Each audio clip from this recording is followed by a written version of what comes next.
एजा कौन फिल्म के शूटिंग चलता का? शूटिंग ना, तोरा मौत का सेटिंग होता। रात गुजर से मरे की ख्वाहिश बा कि तलवार और गोली के बौछार से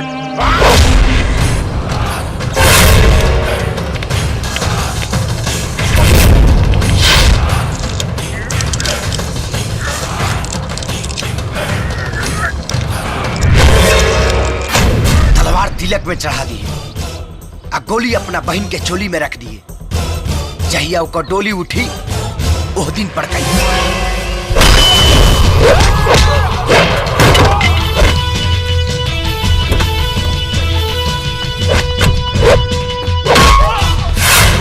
रे मार के साला की गड्डी पड़का दे सन।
काली के करेजा गरमाला तो खून पियला के बाद ठंडाला।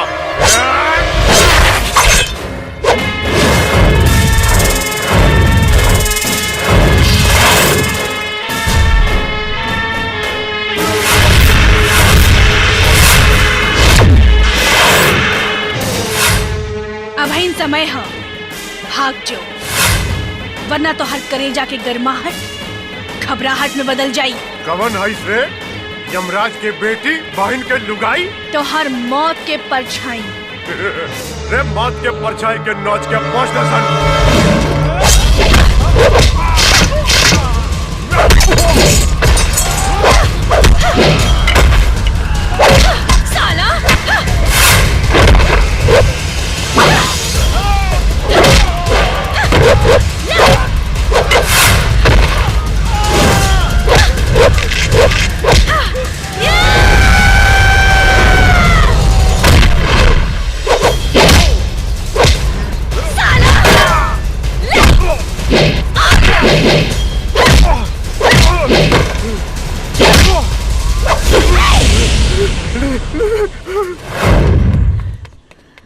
साला शिवम, शिवम,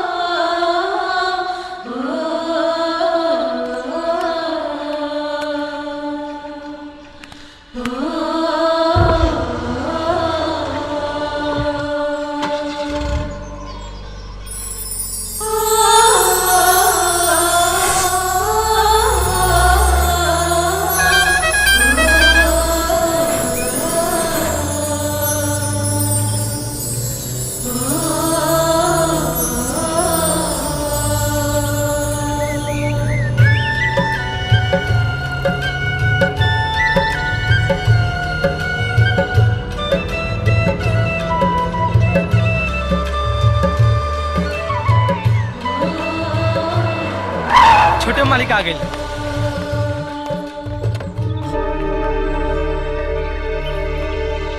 आए छोटे मालिक आए, चलिए।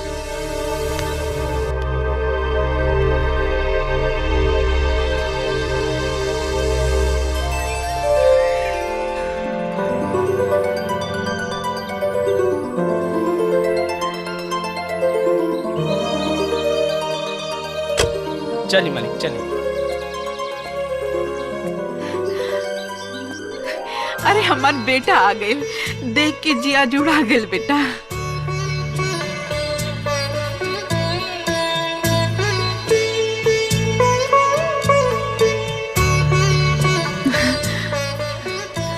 भगवान रक्षा करिए।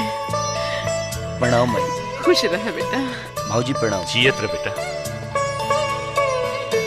मामा अमर भांजा अरे ये छोड़ छोड़ अरे बस करा। काओ मामा बोराई मार ले बड़ा। अरे एकरा छोड़ा बेटा, ई हमार लंगोटिया यार हमन मनोहर सिंह।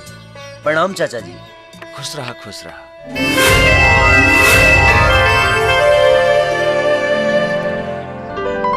ये हमार भतीजी सोनिया।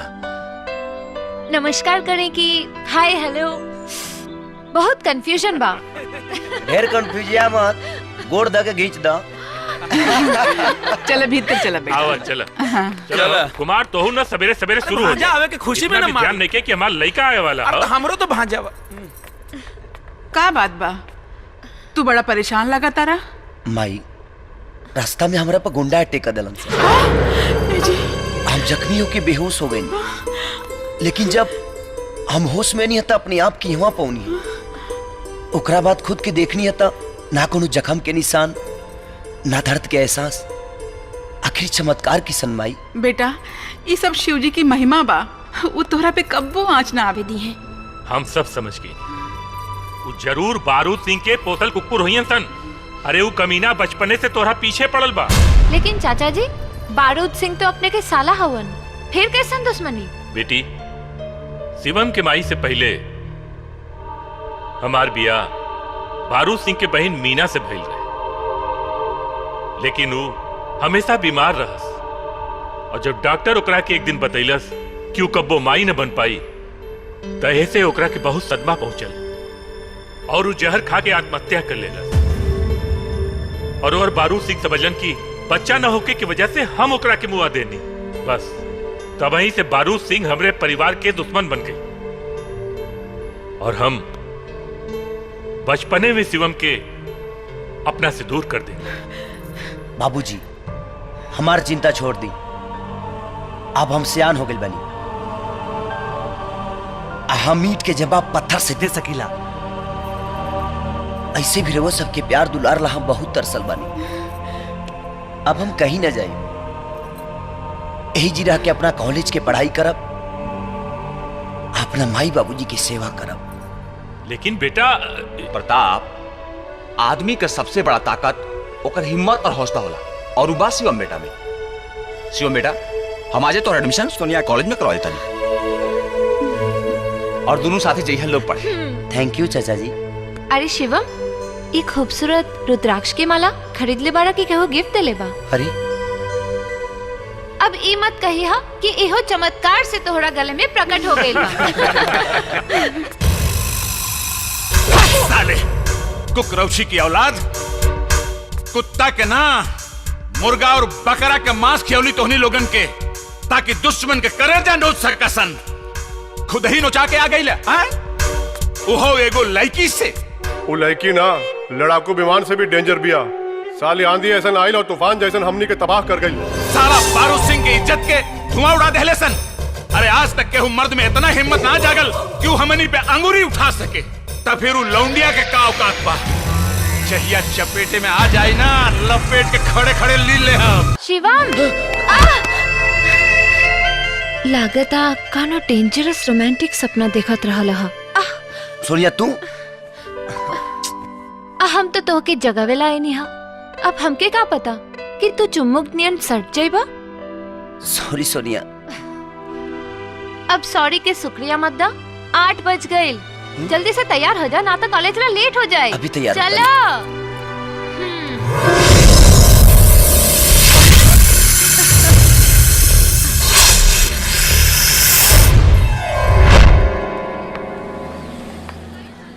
अरे लहंगा उठा के न चला, हाय कमर हिला के न चला। Hi hello Hema Malini. चल हट प्रेम चोपड़ा। ओए होए का तेवर बा।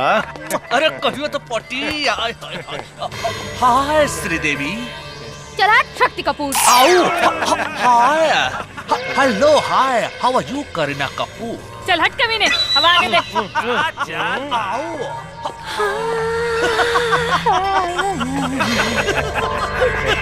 I love you रानी। हाय हाय हाय। जिंदगी भर तू इडियट और डफरी रहबा। हमार नाम सरस्वती है और हमरा के सरस्वती ही कहिया, रानी नाम। अंडरस्टैंड? अरे देखो इनकर जवानी, और तू है बनबू हमर दिल का रानी। इतना मारेंगे बेटा, याद आ जाएगी तुम लोगों की नानी, नीचे से निकलेगा पानी और हो जाएगी खराब तुम लोगों की जिंदगानी। ए सर, हमनी का तो मजाक करत रहनी जानू। अच्छा? हम कौन? प्रोफेसर पेड़ा पाठक। लेकिन तुम लोग हमको एड़ा पाठक समझते हो। नो सर। यस, लेकिन हम हैं नहीं। यस सर। शराब और मुखारबिन, आई हेट मोहब्बत, टोटली टाइम वेस्ट मोहब्बत। ओके, एक बात याद रखना, अगर आज के बाद तुम लोगों के हाथ में ये गुलाब का फूल दिखा तो तुम लोगों को मैं देखने लायक नहीं छोड़ूंगा। ओके? बेटे। जी सर। तू एक क्लास में पिछले 5 साल से पढ़ रहा है। 5 साल में तो सरकार भी बदल जाती है बेटा। जी सर। इस बार तो पास हो जा बेटा। जी जी सर। बेटा, तोर बाल पक गए हो, तू बूढ़ा हो गया है रे। बूढ़ा होगा तुम्हारा बाप। हाय मर जावा। एक्सक्यूज मी, हम कोनो साहुन का झूला नहीं खी। रउआ तो हमार मोहब्बत के गुलगुला है। एक्सक्यूज मी, आई हेट मोहब्बत। सबसे बेस्ट मोहब्बत करके देखी, डर जाए गधा के जन्म छूट जाए। एक minute, don't touch me mister Tiwari, control. हमार गुलाब का फूल दो। हाथ डाल के निकाल ली। एक्सक्यूज मी, हमरा के नरक में हाथ डाले के कोनो शौक नहीं थे। हमरा तो लागा था तोहर कलम में शाही नहीं खे। घंटी बज गई। तोहर दिल के? नो, क्लास के। Okay, don't waste time mister Tiwari, class में जाओ और पढ़ाओ। ओके? जाओ। पेड़ा पाठक। बुलेट भैया, तू देखो। का टंच आइटम भैया, तू जोन चिपकल हवे ना इससे, उहे है प्रताप सिंह के बेटा शिवम। ओह हाँ। आवा। Hey hi, I am Bullet Singh. ओ ब्रदर आ बारूद सिंह। यस, लेकिन हम अपन भाई की तरह पागल ना है। देखा, ऐसे तो रिश्ता में हम तो हर मामा लागिला, लेकिन हमने के मॉडर्न युग के मॉडर्न युवा हैं जा। अगर तू चाह तो हमनी के दोस्ती से हमनी के परिवार के पुराना दुश्मनी खत्म हो सकेला। बोला तो हर का विचार बा?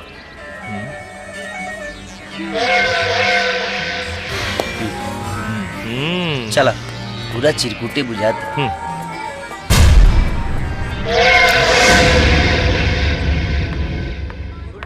Good morning madam. Sweet morning. Sit down. Thank you. My dear छात्र और छात्राओं, आज हम आप लोगों को कुदरत का वो अनमोल धरोहर और प्रकृति की सबसे खूबसूरत चीज प्यार, इश्क और मोहब्बत के बारे में बताएंगे। दास्ताने मोहब्बत के पैगंबर जैसे हीर रांझा, शेर फरहाद, रोमियो जूलियट और लैला मजनू। ये कौन करे मेरे लिए? प्रतापुआ के बेटा के मारे के सपना तू कितना साल से देखा था? बाकी वो मरे खातिर हमारा पास चले। तोरे कॉलेज में पढ़ेला का? अरे वो हमारे क्लास में ही पढ़ेला, लेकिन बेचारा बहुत भोला हो। ए बुड़बक है, अरे वो भोला का लोला काहे ना काट ले ले? अरे चुप रहा मर्दे, वो कॉलेज हो कोनो कुरुक्षेत्र के मैदान ना हो। अरे हम ओकरा से दोस्ती कर ले बानी। हाँ। दुश्मन से दोस्ती? अरे हम तोरा के गोली मार दे। हम हूँ गोली मार दे शिवमुआ के। बाकी ओकरा मरे के समय आ तरीका हम डिसाइड करब। बस तू इतने जान लो तो ओकर राम नाम हो गई। अब ही सफर शुरू भइल बा चाचा, और रेड सिग्नल ना, खाली ग्रीन सिग्नल मिल रहल बा। यूं समझ ल शिवम पूरी तरह हमरा मुट्ठी में। बेवकूफ लड़की, हम ओकर बिस्तर पर तोरा के देखल चाहते हैं, ओकर पत्नी बन के। तबे प्रताप का दौलत हमने के हाथ लगी। चिंता मत करो चाचा, हमरा हुस्न के तर्कस में ऐसन ऐसन तीर मौजूद बा कि जेकरा के चला देव तो हमरा हाथ के लकीर में शिवम के तकदीर लिखा जाए और तो हर सपना पूरा हो जाए।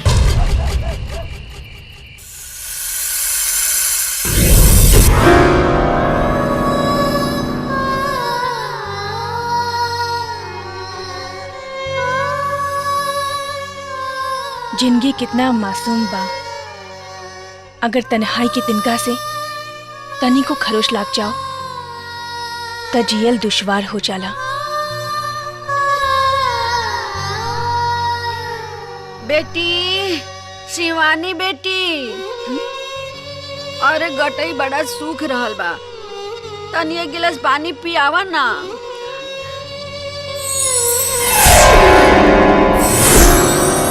मौसी उठ ले।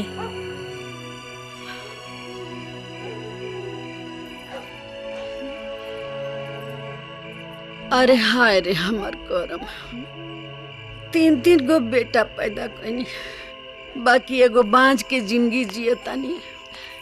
एको लइका हमरा बुढ़ापा के लाठी बने खातिर जिंदा नहीं खे। मौसी यही से तो भगवान हमके तोहार सेवा करे खातिर भेज देले। हाँ हो बेटी, तोहरे के देख के तो जियतानी। अगर तू हमरा ना मिलल रहतू ना तब पता ना कब के मर खप गई रहती। मौसी अब तो भगवान से इहे विनती बा कि कोनो नीमन घर बर मिल जाओ तहरा के, आ तोहर कन्यादान हम कर लेती ना तो हमरा बड़ा चैन आईत। ठीक बा कर ली है कन्यादान, बाकी तू अभी आराम कर, हम तोरा खातिर आज खिचड़ी बनावतानी, ठीक बा? अरे हमर बच्ची। अरे फुलझड़ी रुक, यहाँ आओ। चल जल्दी आओ, जल्दी आप चल, एमे से कोई चिट्ठी निकाल। इतना लेट लगाओ तेरे को चिट्ठी निकाले में। हाँ भैया 73 नंबर। यानी कि 7:30 बजे, सांझ के 7:30 बजे पंडित जी के बगीचा में चले हैं। हमने क्या जाए अगर ना आई तो काल से तक कॉलेज ना आ पाई।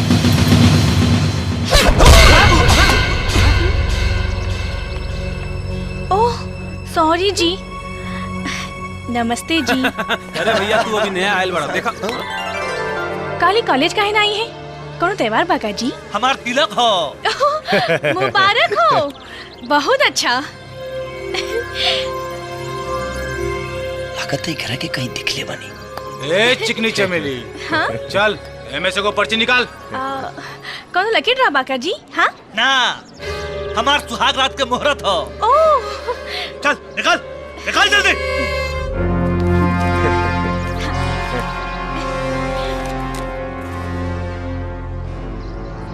भैया 93 नंबर। 93 मतलब कि रात के 9:30 बजे का बुझल चिमनी का भट्ठा पर चले है। हमनी के इंतजार करब जा। नाइब नाइबे तो पिटाई हुई। हाँ पिटाई करबा ऐसे जी? ऐसे मत मरी हो ना, तो बहुत बहुत दर्द हुई। हाँ? दिमाग खराब बा, केकरा ऊपर हाथ उठेली तो के पता बा? बुलेट भैया, हमन बुलेट भैया। हाथ न तका लात चलावे की रहल।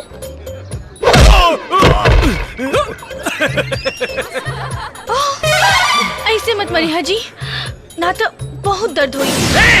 जी बोल के हमनी के घिउ के लड्डू लेखा फोड़ रहल बड़े। अरे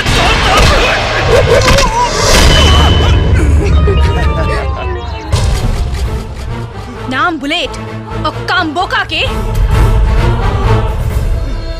आज के बाद आदत छोड़ दी है, ना तो ऐसन हड्डी तोड़े के मौत की गद्दी पे बैठ जाइबे।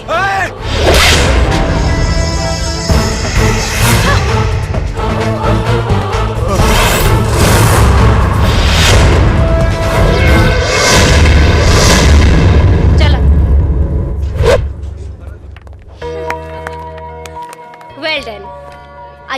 मार लूं कि अब तो वो कमीना लोग सपना में भी ना छेड़िए। हमार अंदाजे अलग बा। Very good. Well, myself Saraswati. I am Shivani. Nice to meet you. तब हमनी के फ्रेंड बनबू? काहे ना? ये ऐ सुनी,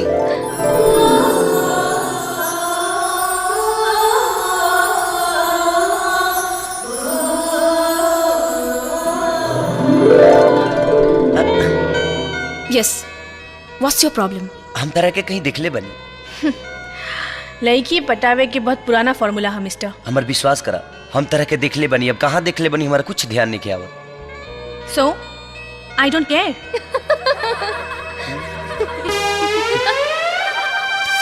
ऐसा ड्रेस पहन ले बड़ू, अंग्रेजी ना बोलबू तो तार सेक्सी सिंगार बिगड़ जाई। अरे कैसा ना ड्रेस पहिरे, तू काहे परेशान होत बारा? हाँ कहो तार मटी तैंकुरो सुलसर लगता। कपड़ा पर चढ़ गई बढ़िया, तू पूछिए धके लटक गई बड़ी। का तू लटक जा। अरे मैडम, हम लटके वाला ना, पटके वाला मर्द है। अरे मैडम सुन लो सलाह तनी। हेलो सुना एक मिनट, हमरा याद आ गई, हम तोहरा के सपना में देखले बनी। व्हाट? ये हमरो विश्वास नहीं होत कि जाना लेकिन से हमको वो हकीकत में नहीं मिलल, वो हमरा सपना में कैसे आ गई। तू माना चाहे मत माना, पिछला जन्म के कौनो ना कौनो तार हमार रिश्ता जरूर बा। धन्यवाद प्रभु, कम से कम यहाँ के हमार एहसास तो बा। का सोचता रू? हाँ देखी, अच्छा इंसान खातिर हम भगवान बानी और बुरा इंसान खातिर शैतान। तो हमारा बारे में का ख्याल बा?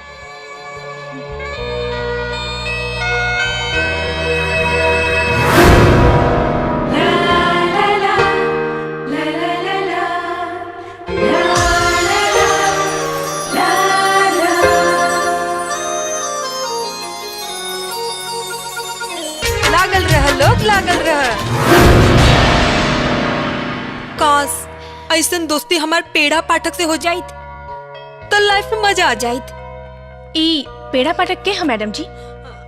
इनकर यार दिलदार प्रोफेसर पेड़ा पाठक। लव करेनी? लव ना, लवा लव करीनी। शिवानी है जहाँ मोहब्बत की रवानी है वहाँ, मजबूत कर ली ही। कौन चीज? चेचीस न तो 1.5 लोड पड़ी तो पेचिस हो जाई। You naughty. सोनिया, अव्वल दर्जा के खिलाड़ी लागत ये साले हमारे इज्जत पे वार कैलस और तुहार चाहत पे। बट डोंट वरी, हम तोरा साथे बन एकरा के तो ऐसन सबक सिखाई कि ई आपन कॉलेज के रास्ता ना भुला गई तो हमरो नाम बुलेट सिंह ना।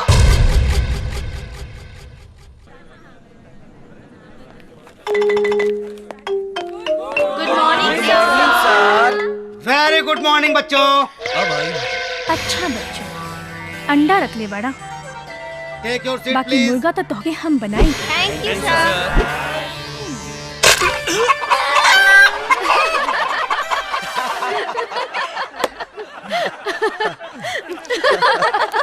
Shut up! कौन सी फटा? फटा नहीं सर, हाँ? फूटा। अंडा। अंडा? Shut up! हमारा क्लास में अंडा?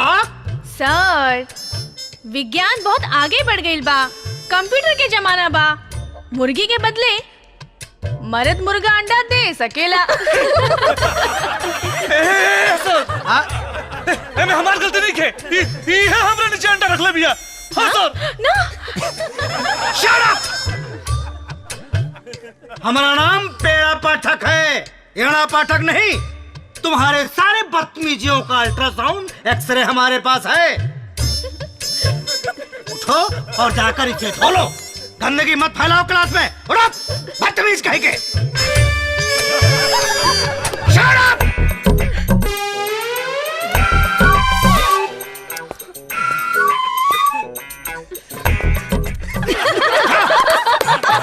Shut up! Shut up! यह दस्तारवा खींच के मारेंगे बढ़ाओ, बत्ती से झड़ जाएगा। बदतमीज कहीं के हमारे क्लासरूम को इन लोगों ने मुर्गी खाना बना रखा है। तो बच्चों, मैं आज तुम लोगों को एक नया लेसन पढ़ाऊंगा जिसका नाम है जीवन की परिभाषा, डेफिनेशन ऑफ लाइफ। ओके ओके सर। अब आई मजा।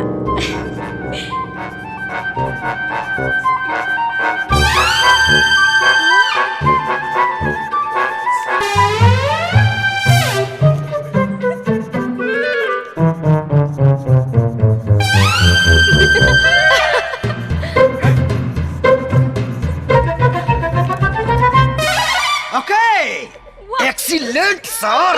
यस। का सेक्सी शायर लिखले बानी। तो है मुजफ्फरपुर के लीची कही कि लखनऊ के दशहरी आम, तू हऊ अंगूर के बेटी पियादा ओठ से जाम। आई लव यू तितली तिवारी।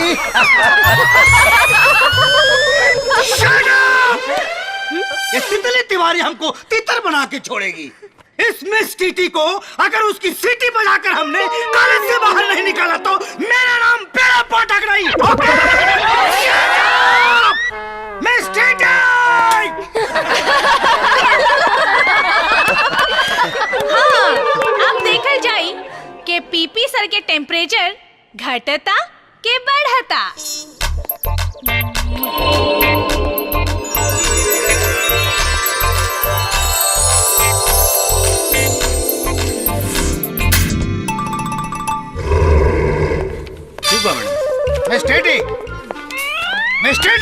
Yes, Mr. PB.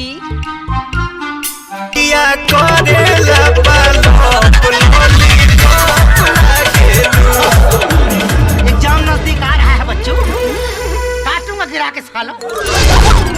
नया नया मैडम आइल बाड़ी स्कूल में, हमारा से पानी डालवा होता फूल में। तका में न कोइला पर उखिया पन काड़ा करेली। तमाई रे हम ना जाई पढ़े मैडम खड़ा करेली। तमाई रे हम ना। Good morning. Good morning madam. आ गई जम के दी। Thank you ma'am. My dear students, RSP college के क्लास कंपटीशन में हर साल की तरह इस साल भी गीत और संगीत के धमाकेदार मुकाबला होके वाला बा। प्लीज प्लीज प्लीज शांति शांति शांति। ध्यान दे, ये कंपटीशन सिर्फ दो ही स्टूडेंट के बीच होई। हमार नाम लिख ली मैडम।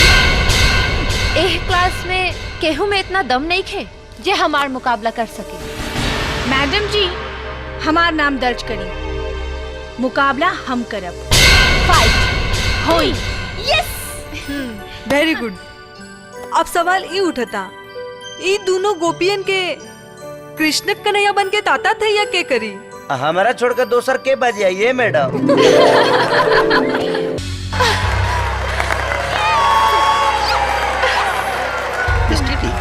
ये माँ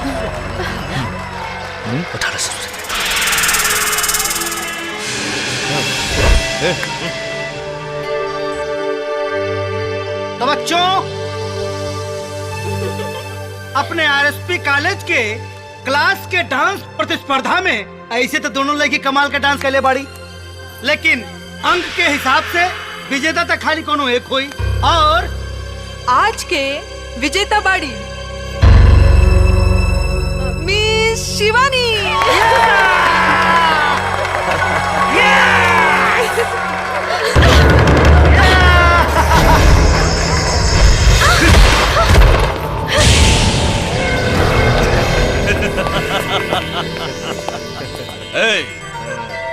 बंद करा सन दरवाजा।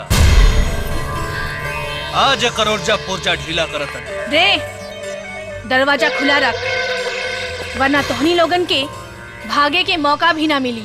अच्छा अरे मौका के छोड़, आज तो ऐसा चौका लगाई कि शेरनी के बोली छोड़ के सियारी नियन फेंकरे लगबे। अरे एकर कपड़ा उतारब, एकर नथ उतारब हम।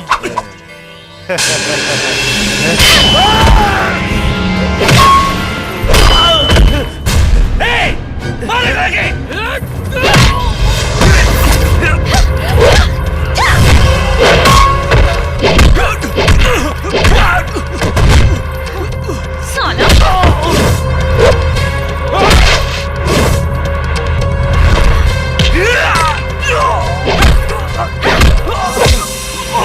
कपड़ा उतर मेरे।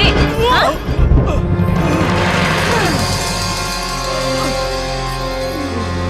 सुना शिवानी, शिवानी,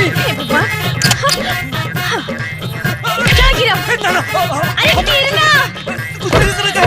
शिवानी, शिवानी, छोड़ दो।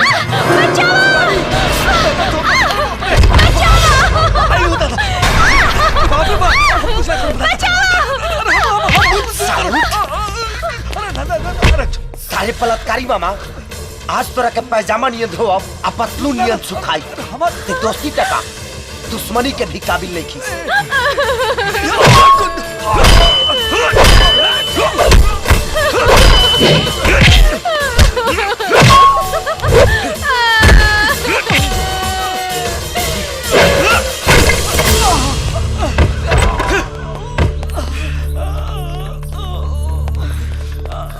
शिवम, ये कौन सी देख रहा हूँ?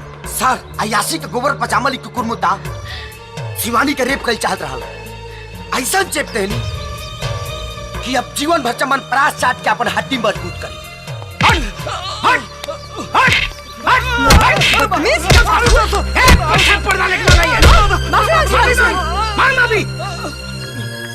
सॉरी। तू कौन नस्ल का कुत्ता है रे? कौन सा नस्ल का कुत्ता है तू? तेरा साल भर का पढ़ाई खराब ना हो और तेरा करियर नहीं खराब हो, इसके लिए तुझे एक बार माफ कर रहा हूँ। लेकिन याद रखना, अगर दोबारा इस तरह की कोई भी हरकत तुमने की तो कॉलेज से डिसमिस कर दूंगा। घर में बैठकर साले क्रिसमस खाओगे। Follow me.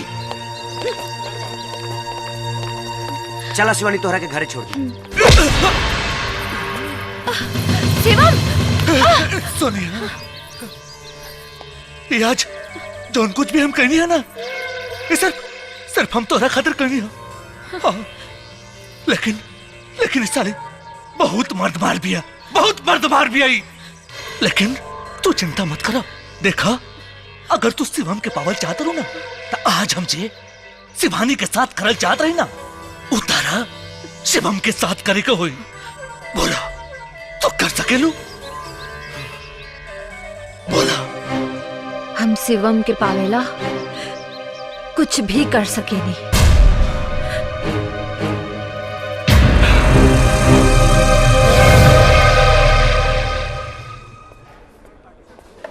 यहाँ के बाद दूसरा क्लास। और कुछ मैडम जी? ना, कुछ ना। तू भी ना। हाँ? हाय शिवानी। हाय।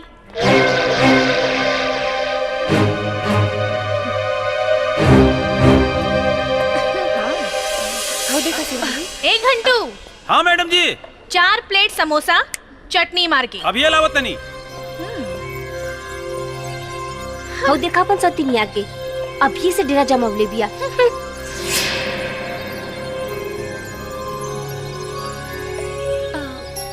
आज रात चाचा जी तोरा के डिनर पे बुलावले बाड़न।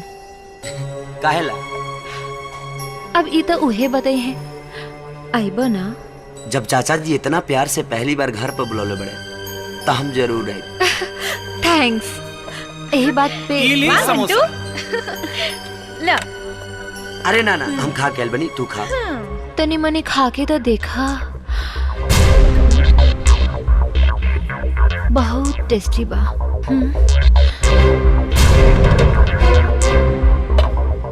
अरे तारा के तो जराबे की कोशिश करती है।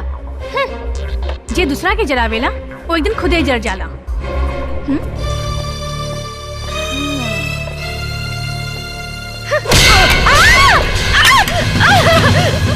अरे बाप रे, धुआं निकला।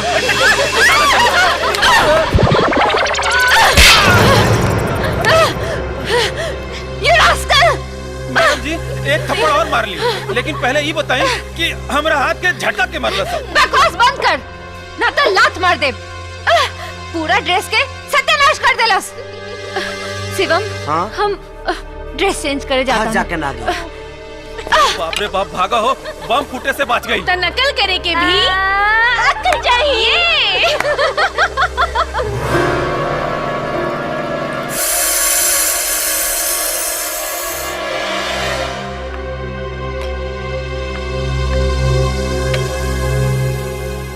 अरे वाह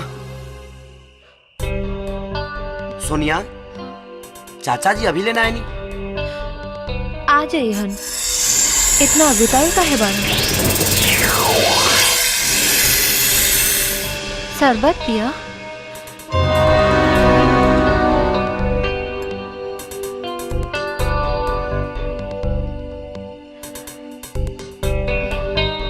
वाह, बहुत टेस्टी है।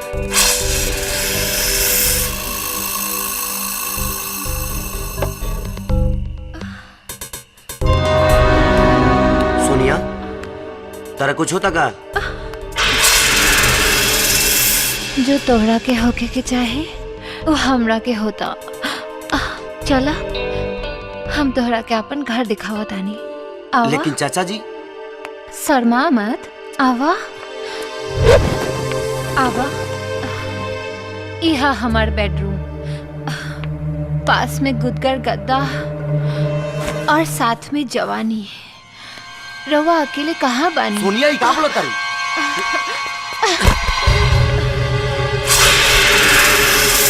अब बोले के कुछ नहीं के, सिर्फ खोले के बा।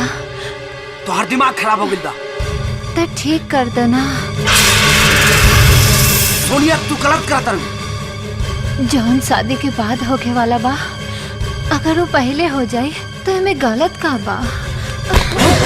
फालतू बात मत करा। तोहरा के सिर्फ हम अपन दोस्त मानी ले और कुछ ना। एकर मतलब तू हमरा से प्यार ना करेला? बिल्कुल ना। लेकिन हम तोहरा से बहुत प्यार करेले, और आज तोहरा के भी करे के पड़ी।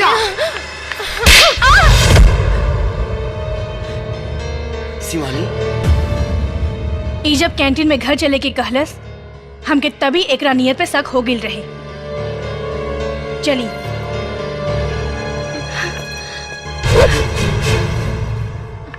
प्यार के मतलब हवस ना होला, प्यार के मतलब होला इंतजार, जे प्रेमी जन्म जन्मांतर तक करेला। शिवानी, हमरा के माफ कर दो। केहू के स्वार्थ में आके एगो औरत के मर्यादा भूल गई नी। शिवम सिर्फ तोहार है और हमेशा तोहार ही रही। You made for each other. Thank you.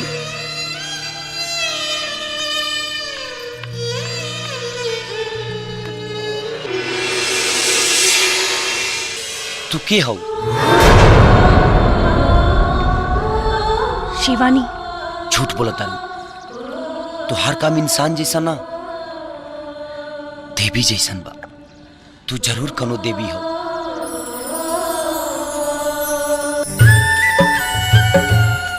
रउआ भी तो हमार देवता है।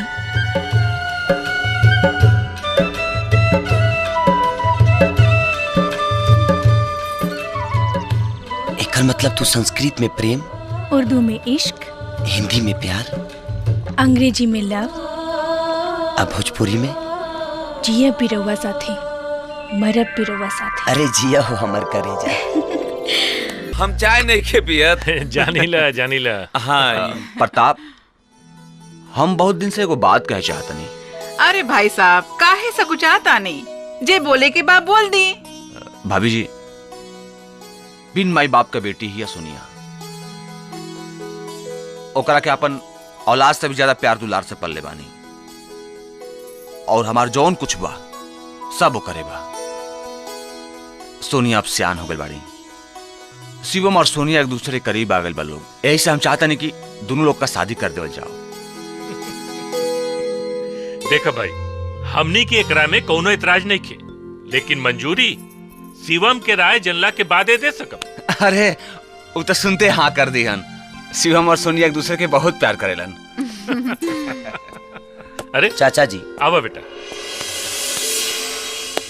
सोनिया की तरह रहुओ भी बहुत बड़ गलतफहमी में बानी। हम सोनिया से ना शिवानी नाम के लड़की से प्यार करी। हम शादी भी शिवानी से करब। हमरे बेटी की खुशी में हमनी का खुशी बा।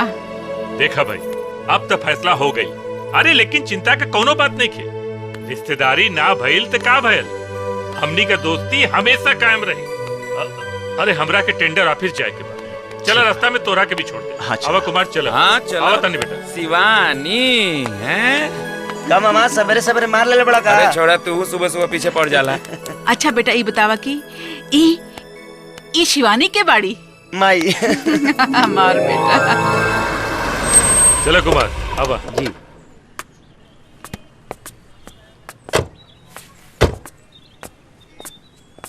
बड़ा भीड़ भाड़ लागल बा हो। हाँ पूरा फौज आइल बा। आई आई जीजा जी, आई आई बैठी। प्रणाम। बहुत लमहर उम्र बा, कुछ देर पहले हमनी रउआ के ही याद करत रहनी हा। अरे तू तो दुलरुआ सार बाड़ा हमार, बहनोई के याद करत रबा ना त हरियर रबा, पर कबो कबो भगवानों के भी याद कर लिहल कर, तोरो उमर लमहर हो जाई।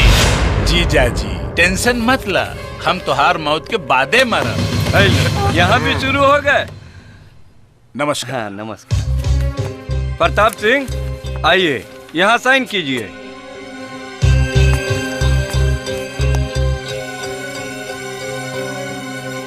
कांग्रेचुलेशन प्रताप सिंह, आपका टेंडर पास हो गया। सॉरी बारूद सिंह, आपका टेंडर रिजेक्ट हो गया।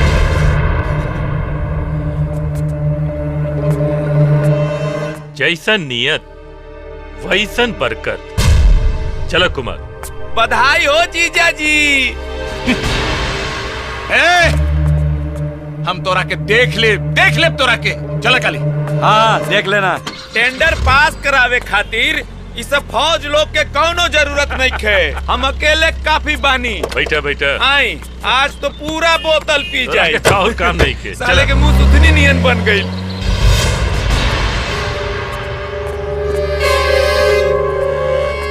बाबू साहब, प्रतापवा भले ठेका जीत गए, लेकिन जिंदगी हार जाई, काहे कि हम ओकरा गाड़ी के ब्रेक फेल कर देले बानी। शाबाश मूसा शाबाश, लेकिन सारे के टाइम बहुत सही चल रहल बा। अगर वो एक्सीडेंट से बच गई, हमनी को करा के जिंदा ना छोड़ल जाई, ओकरा के जान से मार दिहल जाई। ए पीछा करा सारे के, गाड़ी बैठा पीछा करा, बच के जाए ना पाओ सारा।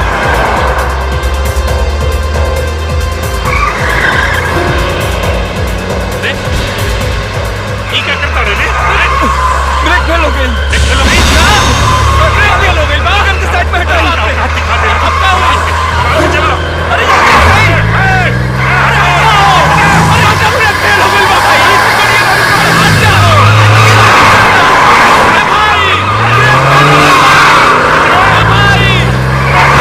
ब्रेक फेल हो गई।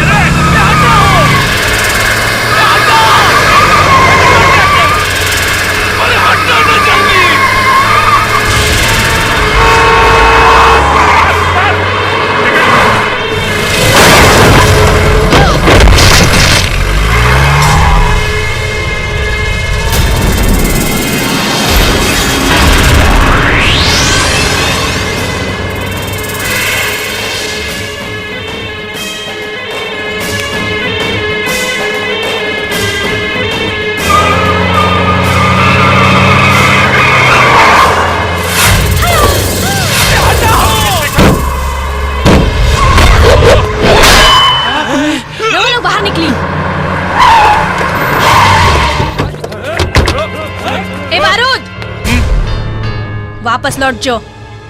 ई हमार होखे वाला ससुर है। इनकर जान बचावे खातिर तो हर बलि चढ़ावे से भी पीछे ना हटब। जो भाई जी वही लौंडिया बिया जॉनी के बिटवा के बचावले रहे। हमनी के मकई के बाल नियन टिटावले रहे। अरे तो मुंह का देखत बाड़ा, देखत का बड़ा सन, मार मार के मुआदा ससुरी के। आय करा लाश पर ही हम एकरा के जिंदा जलाई। मारा ससुरी के, मारा।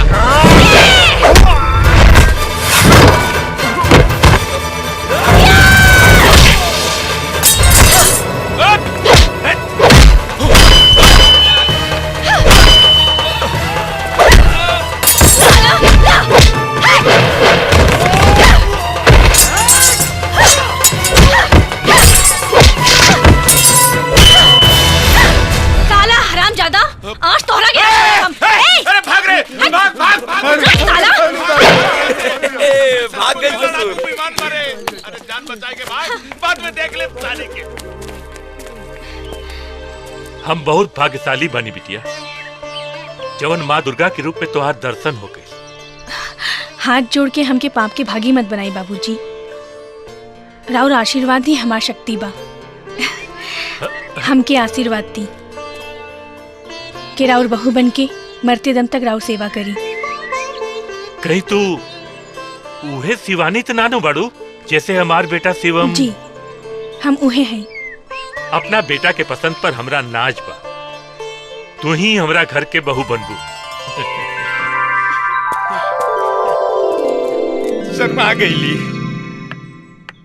अरे ई का सुना तनी, तू जाता रू? हाँ। कहाँ? दिल्ली, अपन मामा के पास। इरादा बदल द, शिवमा से शादी तोहर हो के रही। ना चाचा, हम पढ़ल लिखल बानी, हमार सोच बहुत अलग बा और हमार सपना के राजकुमार भी केहू और बा। शिवम में हमार ना कोनो इंटरेस्ट रहे, ना बा और ना कबो होई। तोहार खुशीला हम जौन ना करे के रहे उहो कईनी, लेकिन अब ना। सोनिया, भले तू हार मान गई, लेकिन हम हार ना मान।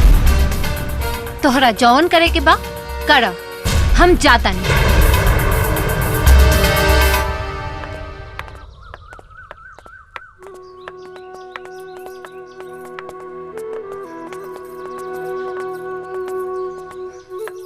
प्रणाम माँ जी। सुखी रहा। बाबूजी खुश प्रणाम। रहा। प्रणाम मामा जी। हाँ हाँ खुश रहिए। ठीक बा शिवम, हम जाता नहीं। अपन ख्याल रखिए हम और शिवानी के खुश रखिए।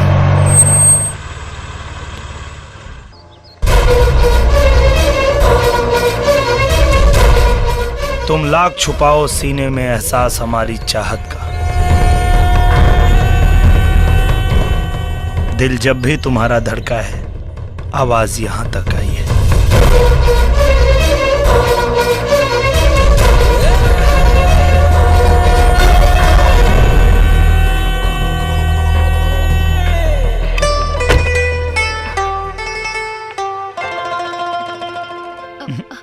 कुछ कहे की जरूरत नहीं है,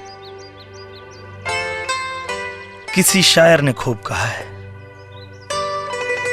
कोई दीवाना कहता है कोई पागल समझता है, मगर धरती की बेचैनी तो बस बादल समझता है।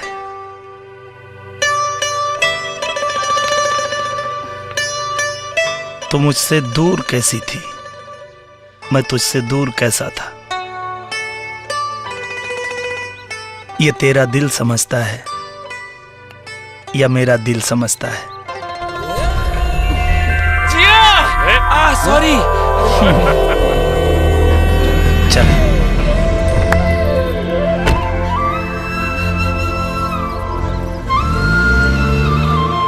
प्रणाम बारो सिंह जी, प्रणाम। अरे आवा चाचा आवा। अरे बैठा बैठा।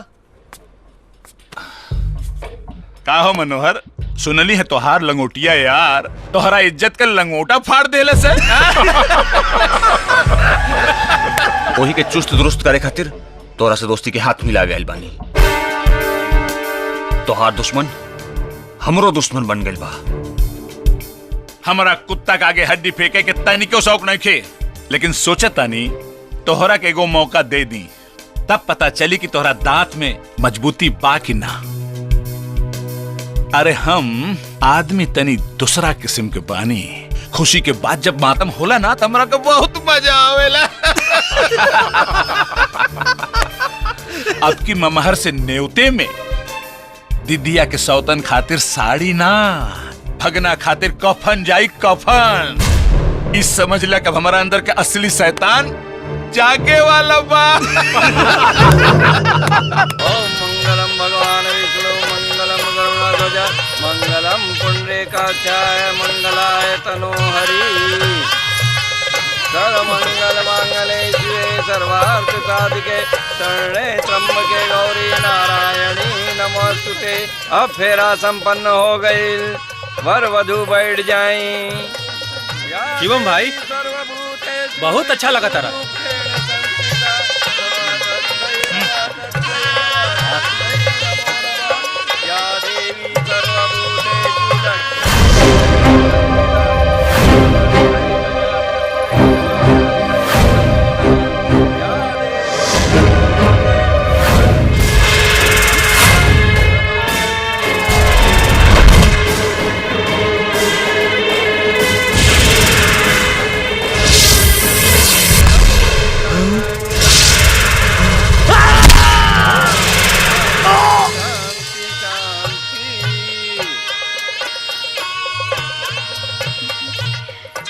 कन्या के मांग में सिंदूर भरा।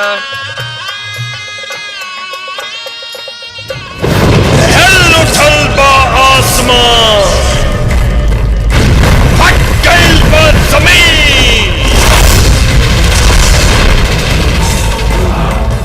हमरा तप और शक्ति से बचबी ना नागिन।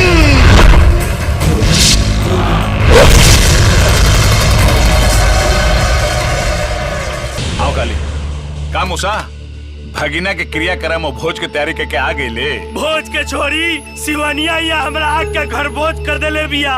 केहूंगा जान बचा के अल बनी। हरामखोर, आपन जान बचावे खातिर दुश्मन के जीवन दान दे देले। रौड़ा नमक के कसम, सिवा बुआ के वही जा छाती छेद देती, लेकिन सिवनिया गोली के मुट्ठी में ऐसे पकड़ लेलस जैसा मच्छर पकड़ जाला, और वही गोली से हमरा पर ऐसा वार कैलक कि वही से हमारा आँख फूट गई। खूब कहानी बनौला सी। ई कहानी ना, ई सच्चाई है। सिवनिया कोनो साधारण औरत नहीं के, ओकरा के मारल हमरा बस के बात नहीं के बाबू। चुप ससुर डरपोक, चुप। भाई जी, वो शुरू से शिवम्बा की रक्षा करा दिया। अगर ओकरा के मारे के बाद तो पहले सिवनिया के मारे का पड़ी। अरे कालू मरी, जरूर मरी। पहले ओकरा जड़ के पता करा, जड़ के।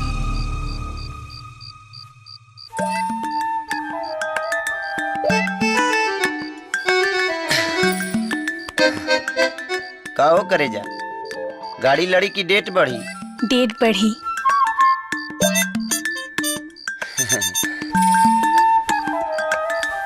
हाँ? अरे अयो असली मल कहाँ बारे?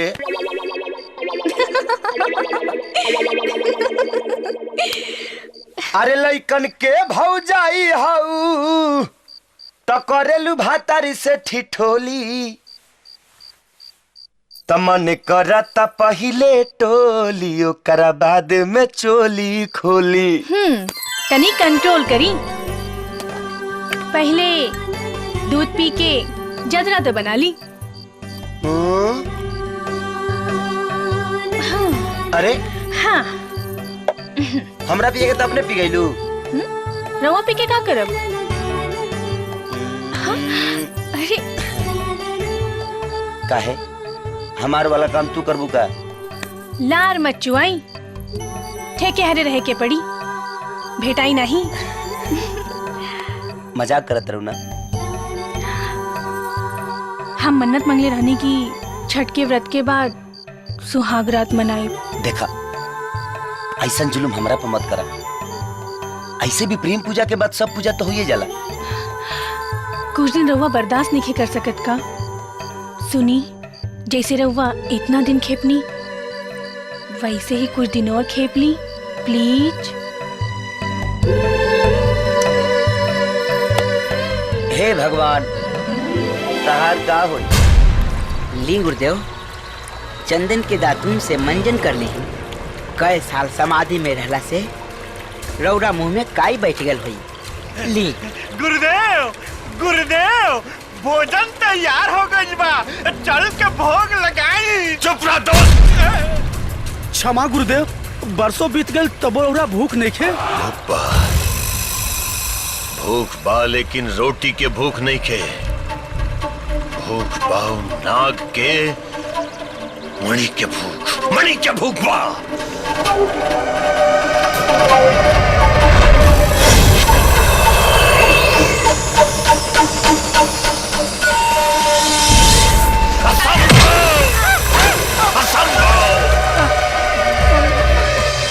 गुरुदेव का हम देख रहे बानी नागिन के मांग में सिंदूर। नागिन के मांग में सिंदूर कैसे बा? बाकी ये कैसे हो सकेला गुरुदेव? उ नाग के हत्या रउआ अपना शुभ हाथों से कैली रानी। आई जाओ गुरुदेव। यही से तो हमरो मन भ्रमित होता। या तो नाग जीवित बा या फिर वो नागिन उन बुद्धिहीन मनुष्य से छल कर दिया। महाराज एने लावा अपन तंत्र मंत्र के बल से ओकर छल के छलनी कर दी महाराज। अभी ये कूच करे के पड़ी। छोड़ा सा, छोड़ा हमरा के। अरे कौन हो सरा तू निकले? छोड़ा सा, छोड़ता रही ना। का रे बुढ़िया, सिवनिया तोर पाप के नतीजा हिया कि तोर मरद के नादानी के निशानी। तोरा मौत के कहानी है। बुढ़ारी में जबान चलावता रे। अरे कुत्ता, महतारी बराबर औरत पर हाथ चलावता रे। सुअर के पेट से जन्मल हुआ का? ढेर जबान चलाओ रे ता जान से मार दे। सही तरीका से बता कि सिवनिया कौना नाली के कीड़ा हिया।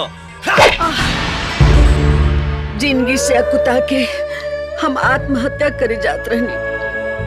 वही बेरा शिवानी आके हमरा के बचा ले ली और एक बेटा नियन हमार सेवा कैली। बस एकरा सिवा हम ओकरा बारे में कुछ नहीं की जानत। बांध दसन बुढ़िया के और डाल दसन पेट्रोल। अभी एक सच और झूठ के फैसला हो जाए।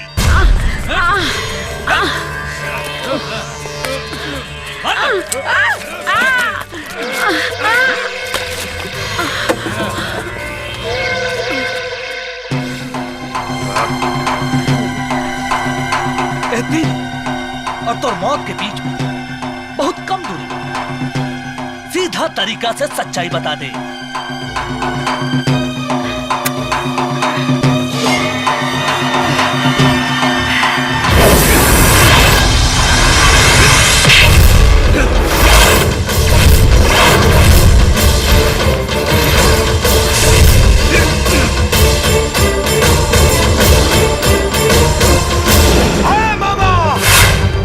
सुधर जो, ना तो ऐसा मौत मारब कि लोग कंस और कृष्ण के किस्सा भूल जाए।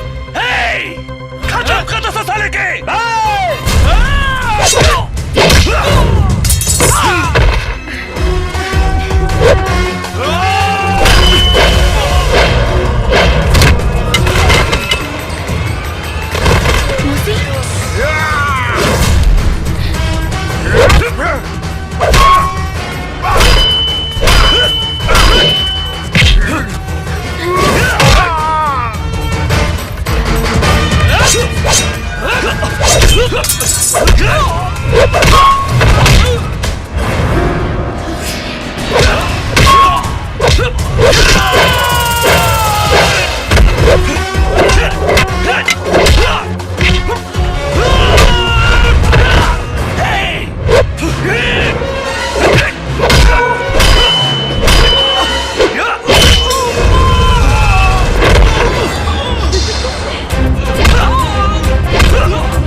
चल लाल लाल होठो आसे बरसे लाल लैया हो की रसे चुए चुएला जैसे अमावा के मोजेरा के रस निकलेला। अरे काबिल कंस मामा तेल का गाय के गोबर से मालिश कराइबे आ गधा के मुंह से नहाइबे तबो तोरा मुंह पपोताई करी खाना छूटी। मुंह से ना, हम तोरा खून से नहाई, खून से। तब तोरा के पता चली बारू सिंह से खिलवाड़ करे के अंजाम। हम तो जानत नहीं है कि ते खाली बहिरे बड़े लेकिन ते तानहरो बड़े। ऐसा अंजाम देखला के बाद भी अनजान बना तारी। बहुत घमंड बा, बहुत घमंड बा तोरा अपना ताकत पे, बहुत घमंड बा। घमंड ना भरोसा बा। अगर घमंड रहित ना तब तोर भाई जिंदा ना रही, अपने जहन्नुम में पहुंच गल रही। जहन्नुम में तो हम तोरा के पहुंचाई। हम बहुत कलह ले। अगर दोबारा ऐसा गलती करबे ना तो चीर के रख दे। ऐसा जगह से चीरब कि न सुलेसर से सताई और न सुई से सियाई। समझा दे अपना पतन के कि अगर हमारा घर परिवार पर दोबारा मुंह उठा के भौंके के भी कोशिश कला सना तब पूछब ना सीधे करेजा में घोंप दे।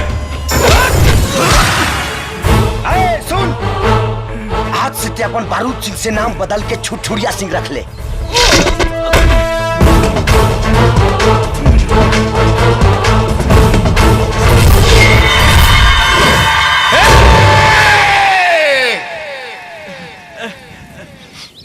कमालू। हाँ बोल कमालू।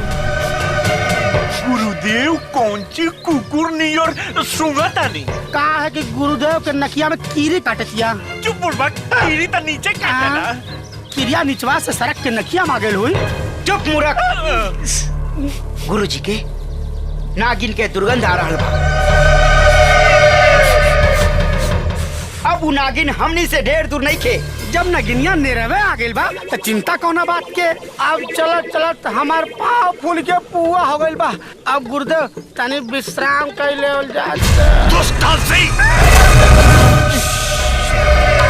विश्राम के नाम बाकी है। विश्राम के नाम लेवे तो तोनी के यहाँ पे सदा खातिर विश्राम करा दे।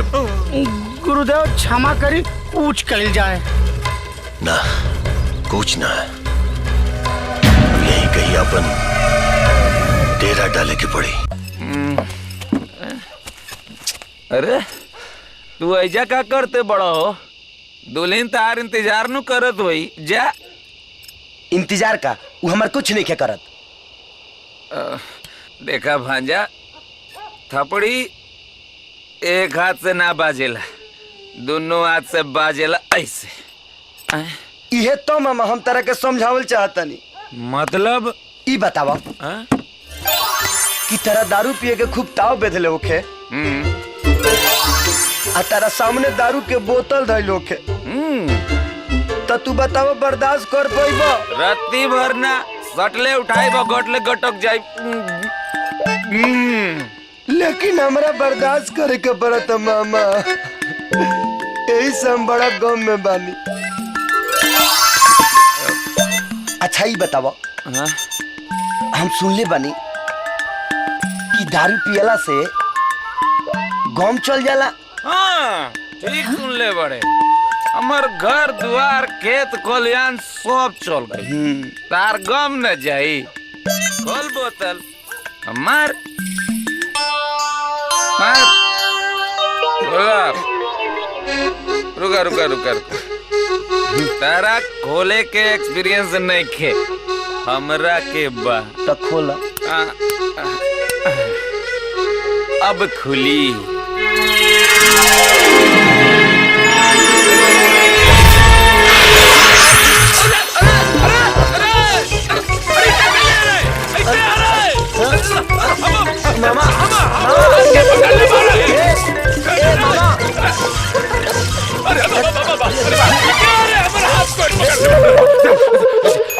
सत्यानाश।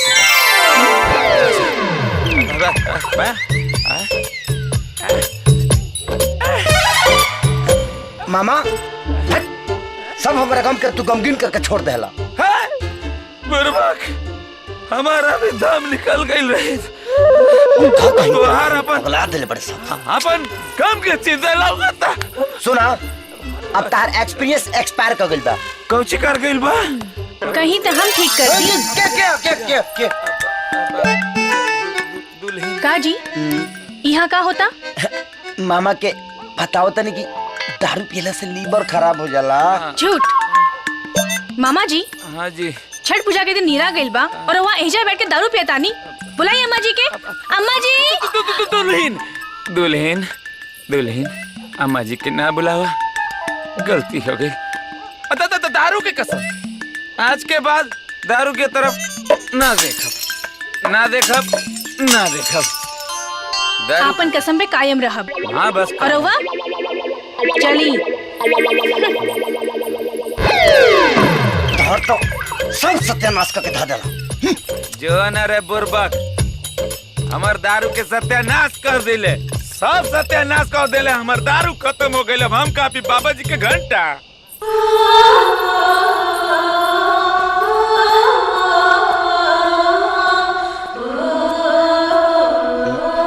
शराब पिए गए नीनू। अरे पागल, जवन नशा तहारा में बा उ शराब ताड़ी में कहा। झूठ मत बोली। हम राउर अर्धांगिनी हैं, मतलब आधा अंग। राउर दिल की हर बात जानी ले। एक बात बताई, भगवान से क्या उम्मीद राखी ले? वो है कि भगवान जौन भी करी हैं हमारा खती अच्छा ही करी है। फिर जब रउआ गलत करब तो हमरा के निक कैसे लागी? और हमार भगवान तो रउवे नु है। अगर रउआ की लागत आ क्या अपन तन से दूर रख के हमरा और दिल दुखावत आनी तो ठीक बा, खुश होली।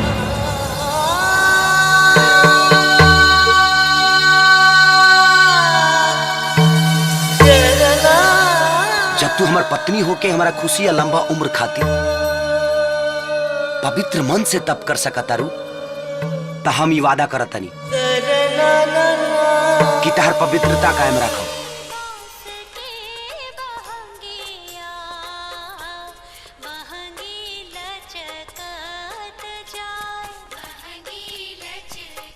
सुने ना, हम जाते ही बाजारे। अच्छा, पूजा का सामान सब याद से ले आई, कोनो चीज भुलाए जिन। हाँ, आज तक तुम भूलते रही ना, याद दिलावत है।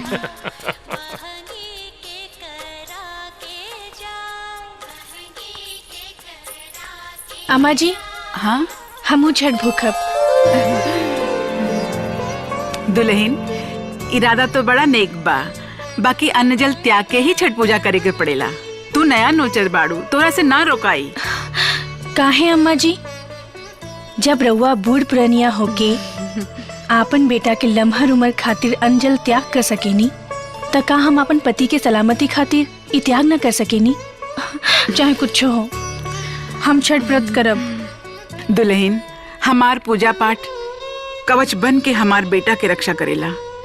बाकी हमेशा दिल में ये डर बनल रहेला कि कहीं हमार बेटा के कुछ हो न जाए। लेकिन आज वो डर खत्म हो गई। जेकर पत्नी सती सावित्री हो, ओकरा के दुश्मन तका यमराज भी छू न सकी हैं। सुना, अपन नैया से सबके बुलाला, अपन सखी सहेलिन के बुलाला। अब की छठ की पूजा बड़ी धूमधाम से मनाल जाए। ठीक बा। बैठा लोग। बुलेट मालिक मालिक, हाँ? एगो खबर लियाल बानी। कैसन खबर? अब पक्का खबर लियाल बानी। सास पुतो दोनों छठ पूजा करे वाले बारी सा। तब तो छठ घाटे दोनों जरूर आई सर। सियोमुआ दौरा लेके जाए बारूद सिंह। एक तीर से तीन गो निशाना लागी। सारा टेंशन में सब खत्म। ए भैया का सभे घाट पे पड़ाका पड़काई, वही बीच में धमाका कर दिए। बकवास बंद कर, पढ़ल लिखल गधा बाड़े तय। अरे छठ मैया बड़ी जागता हैं। सांझ के सब औरतें जाप करी हैं सन। अगर उन्हनी के पुण्य हमनी के पाप पे भारी पड़ गई ना, तो सब गुड़ गोबर हो जाई। सुना, सुबह कारक खत्म होते ही ओकनी के जीवन लीला खत्म हो जाए के चाहे। लेकिन वार शेर नियर ना, सियार के चालाकी नियन होके के चाहिए। हाँ ए भाई, तू एकदम निफिक्र रहो। एक काम तू हमरा पे छोड़ दो। एगो बटन दबाए और सारा खेल खत्म हो जाए। छठ भैया हमने के मनोकामना जरूर पूरा करी है। जय हो छठ भैया, जय हो छठ भैया।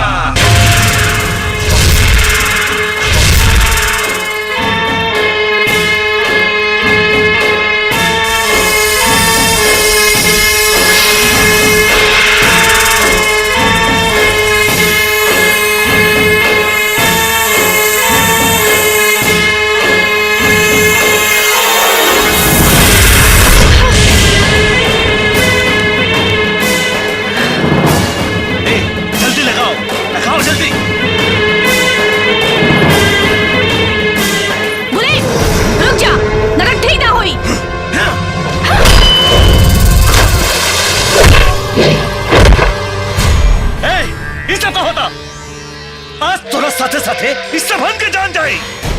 खाली हमरा पर वार करते तब बर्दाश्त कर लेती, लेकिन छठ मैया के पावन स्थल पर भूखल प्यासल छठ भक्तिन लोगन के जान से मारे के मंसूबा बना के बहुत बड़ा पाप कैले बाड़े। आज तोरा के तौर जान गवावे के पड़े। हमार जिंदगी और मौत के फैसला करे वाली ते के हईस। अगर तोहर अंतिम इच्छा इहे बा तो हम जरूर पूरा करब। देख हम के हैं।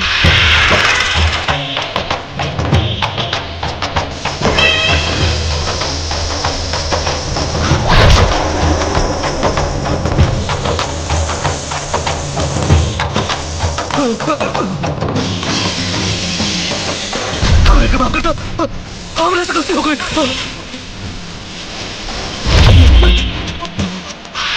कहीं बे माफ कैले बानी, काहे कि प्यार करे वाला केहू के जान न लेला। यही से हम तोरा के मारे ना चाहत रहनी, लेकिन ते जिए के लायक नहीं खे। आज तो हर मौत तय बा। तुम्हारा इसमें गलती ना हुई, माफ करता हमरा के।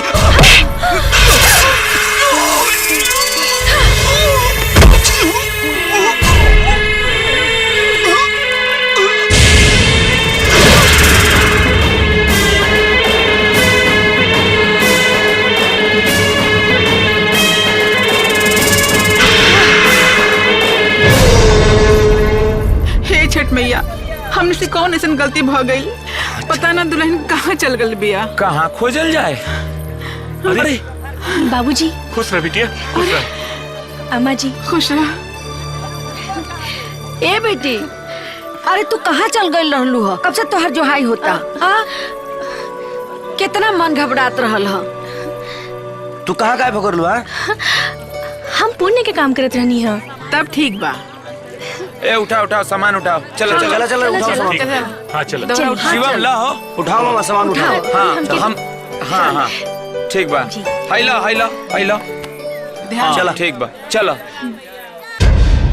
हमारा छोटा मालिक चोर के चल गए। बाप रे बाप, माई।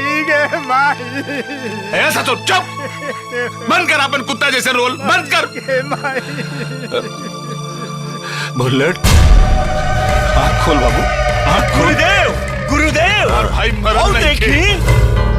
अलग निरंजन। हटा लोग, हटा। आई देखी महाराज जी, हमरा भाई के बचा ले। एकरा के सांप काट ले बा। जितना धन दौलत रुपया पैसा चाहिए हम सब देवले तैयार बानी, बाकी हमरा भाई के बचा ले। शांत हो जाओ, हम देखता नहीं।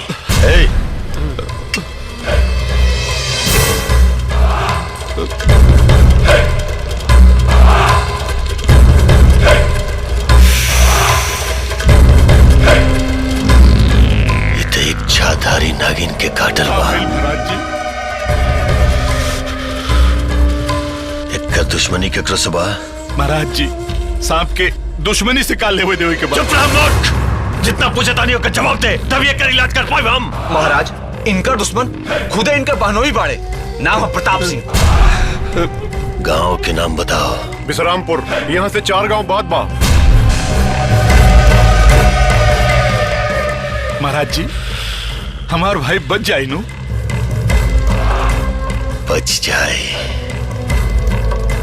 बच जाए, लेकिन वक्त लागी जी। एक काम करो तू लोग। हाँ एकरा केरा के पत्ता में लपेट करके हमरा डेरा पर लेकर के आओ। ठीक बा महाराज जी। हम बचाई वेकरा हम। हाँ हाँ लेके आओ तानी।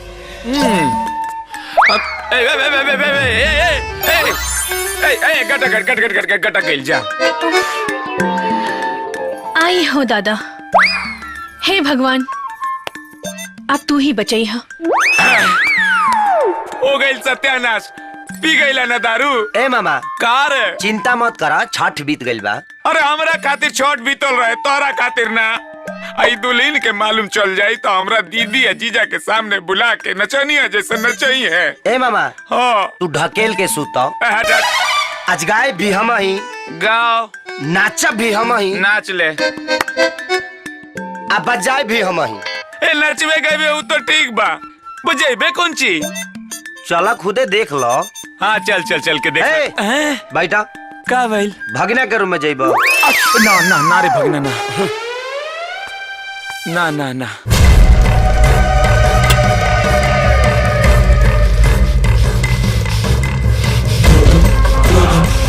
अलग निरंजन, अलग निरंजन।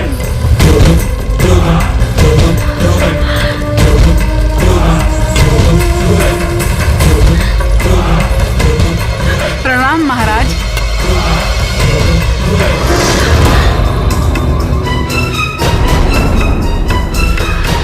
ये पाखंडी अभी जिंदा बा?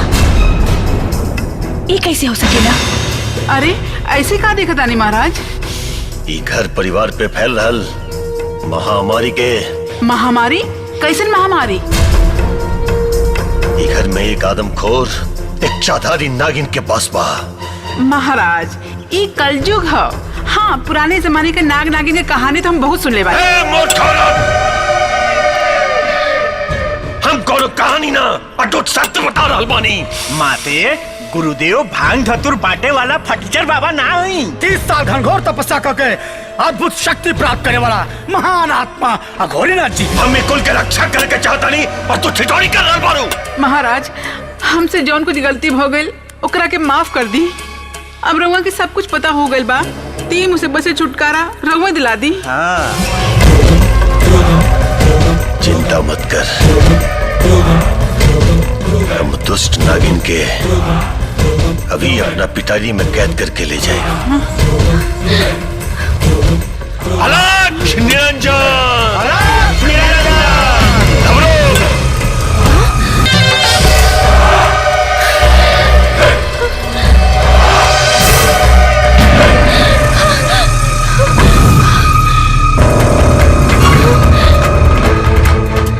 वह शरीर, वह शक्ल सूरत, नाग के पुनर्जन्म, लेकिन ये बात के छुपा के रखे के पड़ी। तूने ना सब का हो रहल बा? सुनी जी, ये बाबा अघोरीनाथ बाड़न। बाबा ये हमार पति और ये हमार बेटा और वो हमार भाई। जी प्रणाम।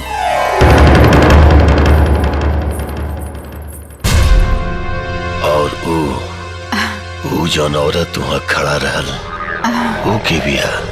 वो हमार पतो बिया। सर्वनाश, सर्वनाश! अरे वो तो पुता हूँ ना, एक जहरीली नागिन बिया। कहाँ बकवास करता रे? जुबान के विश्राम दे मूर्ख। तू बाबा अघोरीनाथ के तपोबल के प्रकोप से अनजान बारे। सत्य सत्य सत्य बता बालक, वो औरत तेरा साथ कभी भोग विलास कैले बिया कि ना? चुप काहे हो गईले? तू चुप काहे हो गईले? वो ना करी, कब्बो ना करी। वो औरत तारा साथ कब्बो भोग विलास ना करी, क्या क्योंकि रोम रोम में जहर भरल बा। और हमार दिव्य शक्ति बता रहल बा कि वो औरत जब तू 25 साल के हो जीबे, अगला नाग पंचमी के दिन तो आज मृत्यु करती। चल निकल यहाँ से। ओ बड़ा से तोर बात सुना तानी। तोरा खानी पाखंडी बाबा बहुत देखले बानी। चल निकल। विनाश काले विपरीत बुद्धि।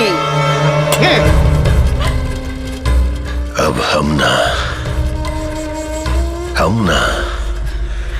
सब हमरा पास ही बे माई। माई तहार पुत्र के मृत्यु तो निश्चित बा, लेकिन इतना जान ले कि केवल बाबा घोरीनाथ ओकरा बचा सकेला। अलख निरंजन, अलख निरंजन।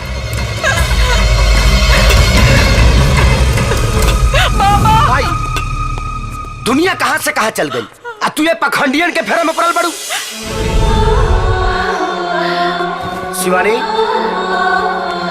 शिवानी, हाँ? का बात बा, बड़ा टेंशन में बाड़ू? ऐसा लगता कि हम रउआ से बिछड़ जाए।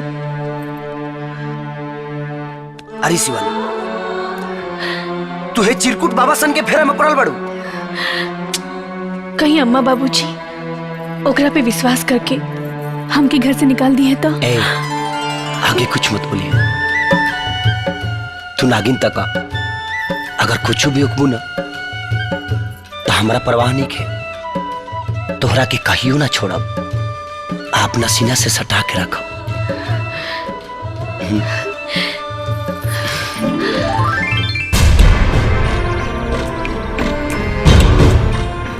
महाराज जी देखी ना बुलेट के बदन एकदम नीला पड़ चुकल बा। जल्दी से उपचार शुरू करी, जल्दी से उपचार शुरू करी महाराज। तोहरा भाई के ठीक होवे में अब ही थोड़ा समय और लागी। प्रताप और ओकर पुत्र यदि हमार गुरुजी के राह में रोड़ा न बनल रहित तो आज तोहार भाई ठीक हो गए रहतन। ए महाराज, हमार खोपड़ी मत खसकावा। प्रताप सिंह हमार दुश्मन है, हमार। तो है मूर्ख, ना समझ मत बन।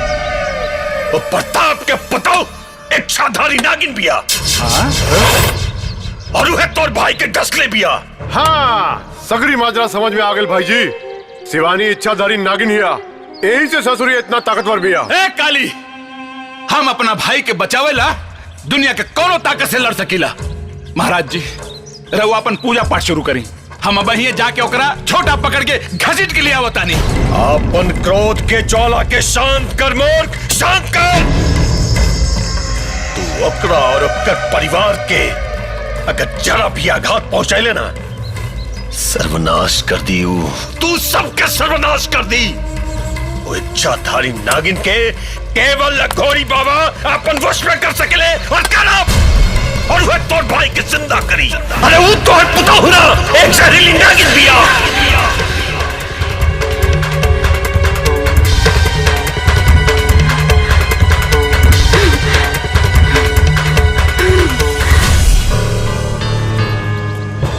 हम जानत रहनी है, ममता के डोर तोहरा के खींच के हमरा पास अवश्य लाई। हमार ममता तोहार पाखंड के मोहताज नहीं छेड़ोंगी बाबा। ओ बहुरूपनी तोहार मति भ्रष्ट कर दे लिविया, जे तू एक माई से कसाई बन गल बाड़ो। हमारा पे जितना लांछन लगावे के हो ना लगा ला, हम सब बर्दाश्त कर ले। लेकिन हमार देवी जैसे बहू के कुछ कहला तो याद रखिया, हम ठाकुर का बेटी हैं, बोटी बोटी काट दे। ये है बतावे आ रही धमकी मत दे बाबा घोड़ीनाथ के। तू हमरा ताकत से अभी ले अनजान बाड़ी। तोहार बहुत देवी ना, एक इच्छाधारी नागिन बिया। देख देखी देखी बालक के मृत्यु सैया पर पड़ल बा। एकरा तोहार देवी रूपी नागिन ही डसले बिया। विश्वास नहीं के विश्वास नहीं के चले ले बाबू, जो जाके अपन बहू पे छिड़क। कुछ देर खाते तो हर बहू अपन असली रूप में आ जाए, नागिन के रूप में आ जाए। सोच मत मूर्ख औरत, सोच मत। काल नाग पंचमी बा, अगर आज हम तोहार बहू के कैद ना कहनी ना तो काल तारा बेटा के हमका अरे भगवानों नहीं खे बचा सका। जाओ। थोड़े छरहर पाटर मोट थोड़ी थोड़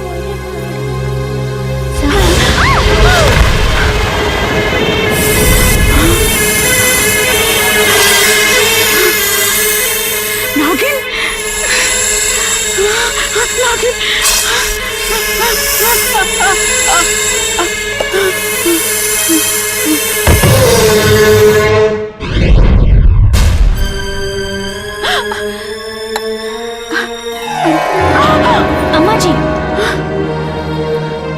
सेवा सत्कार में ऐसन कौन कमी रह गल रहे जे रउआ ऐसन कहनी। जब देखी लेनी हो तो सुनियो ली, हमार असली रूप वहे हो। डेराई मत अम्मा जी, हमरा और पतो है और पतो ही बन के रहब। अपन घर परिवार पे कबो आँच न आवे देब। हमार बेटा हमार जिगर का टुकड़ा है, हम ओकरे बगैर जी ना सकब। तो हमार बेटा के छोड़ दा। रवा कैसन बात करत आनी? हम अपन पति के कैसे छोड़ सकेनी? तू एक नागिन हो और हमार बेटा एक मनुष्य। तू दोनों का मिलन असंभव है। हम तोरा के हाथ जोड़त है, हमार बेटा के जान बख्श दा। रवा हमरा के गलत समझतानी। लागता रवा की सब सच्चाई बतावे ही के पड़ी। सच्चाई? कौन सच्चाई? हमार बात ध्यान से सुनी। पिछला जन्म में राउर बेटा हमार नाग रहे। हमार शिव दीक्षा पूरा हो गेल रहे। हम पूर्ण रूप से इच्छाधारी हो गेल रानी। बाकी हमार नाग के दीक्षा अभी बाकी रहे। वो सिर्फ अमावस्या के रोज ही। वासु, वो समय कब आई जब हमनी के मिलन हरदम हर समय ऐसे ही हो सकी? वैशाली, अब की सावन में बाबा बैजनाथ के गंगा जल चढ़ा दे तो हमार दीक्षा पूरा हो जाएगी और हम पूर्ण रूप से इच्छाधारी बन जाएंगे।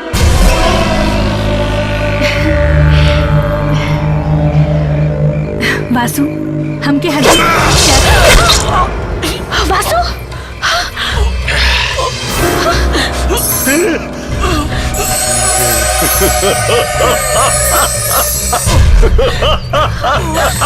मिल गई मणि, हमरा मिल गई मणि। अब हम सर्वशक्तिमान हो जाए। वैशाली, मणि छीन ले दुष्ट से। गबरू, एकरा मणि मिल जाए तो तबाही मचा दे। घोड़ी ना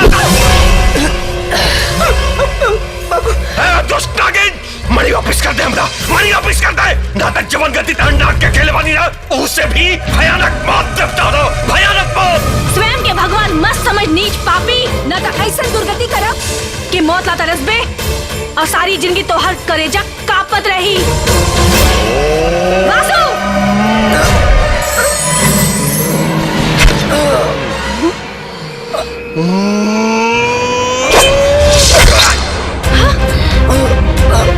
गुरुदेव,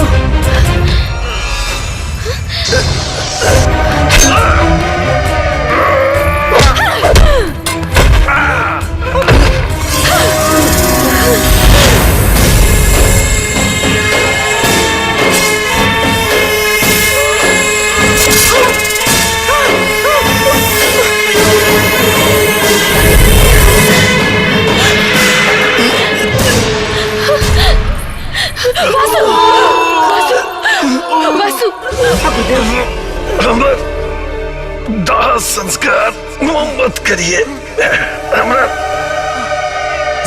समाधि में स्थापित कर दिए। पूर्ण शक्ति प्राप्त करके हम पुनर्जीवित होके आई।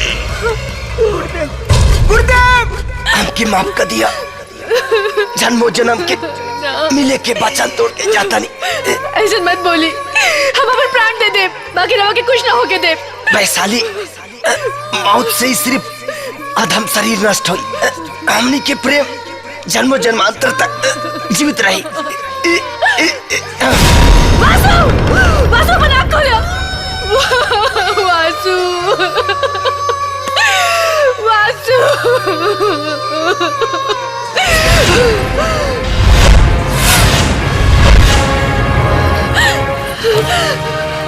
सुनी भोलेनाथ, आज रहुआ के भी आपन शक्ति के परीक्षा देवे के पड़ी। जब हमार जीवन साथी जीवित ना रही तो हम जी के का करब? आज रहुआ के वासु के जीवित करे के पड़ी। ना तो मैं ही जा अपन सर पटक के अपन जान दे दे।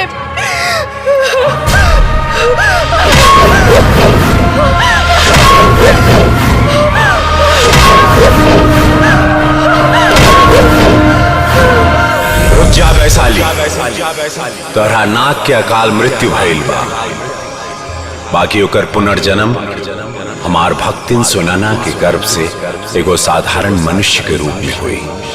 ओके अपना पिछला जन्म के बारे में कुछ याद ना रही। बासु की रक्षा 25 साल तक करे के पड़ी, तब जाके नाग पंचमी के दिन तोहनी के तन के मिलन हो सकी।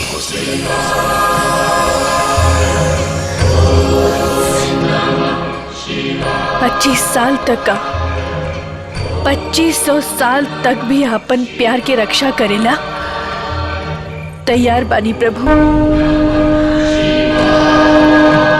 बस हमके हमार सुहाग दे दी। अब रउवे बताई हम अपन पति के कैसे छोड़ दी? हम तो पैदा होते ही उनका के उठा के ले गई रहती, लेकिन जब देखनी कि बेहोशी की हालत में भी रउआ अपना बेटा के छाती से लगा के रख ले बानी, तो हमार मन बदल गई। हमके अपन स्वार्थ खातिर ममता में हृदय के पुत्र वियोग में तड़पावल उचित न लागल। वही दिन हम सोचनी कि राउर ममता के आचर के अपन सर के पल्लू बना के राउर पतोह बनब। ऐसे रउआ अपना बेटा के प्यार पाके खुश रहब और हम आपन पति के पाके खुश रहब। लेकिन अम्मा जी, हमार सोच गलत ना रहे और ना हमार इरादा। इस साज बा कि रउआ अपना बेटा के जन्म देले हैं, लेकिन बचपन से लेके आज तक उनकर रक्षा हम कैले बानी। कहा? हाँ, और काल नाग पंचमी है।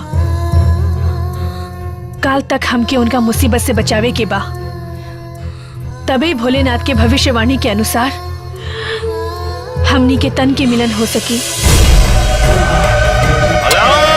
निरंजन,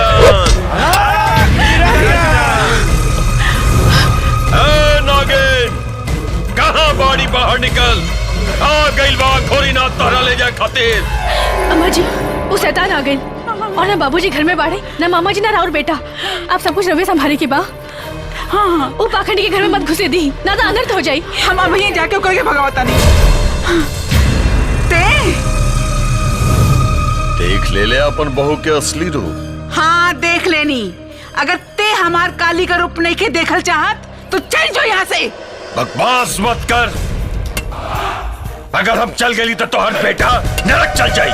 मार दियो का नागिन, मार दी। मंजूर बा, उजे कुछ भी बाड़ी हमरा घर की इज्जत बाड़ी, लेकिन तोरा जैसन लालची और पाखंडी साधु के हाथ ओकरा के नीलाम ना होके दे। चल जो यहाँ से। चल जाई, बाकी तारा घर की इज्जत के बेइज्जत करके ले जाए।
बेटा, ई चोट कैसे लगा?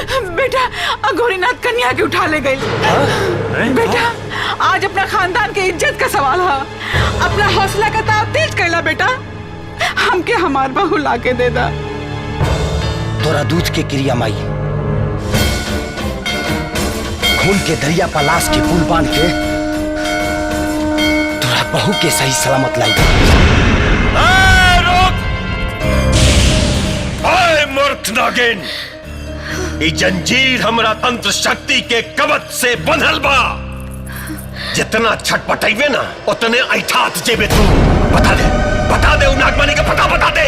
अघोरी, तोहर तन सिर्फ आदमी के बा, बाकी मन कुत्ता के बा।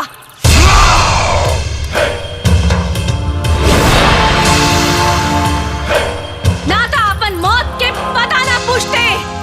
ऐसे न मन मेरे नागिन।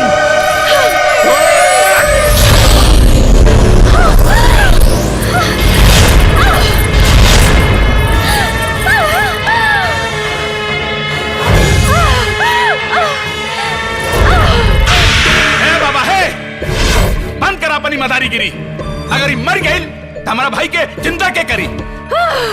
हमरा काले में बाधा मत डाल मोट। भारत सिंह, जंजीर खोला, हम तोरा भाई के ठीक कर दे। रुक जाओ, ये आजाद होके छल कर दिया। माणिक के पता बता दे, मैं तब मौत तोहर पता ढूंढ ली। जल्दी बता। अपन जान दे दे, बाकी तोहारी मंसूबा कबो पूरा ना होके दे।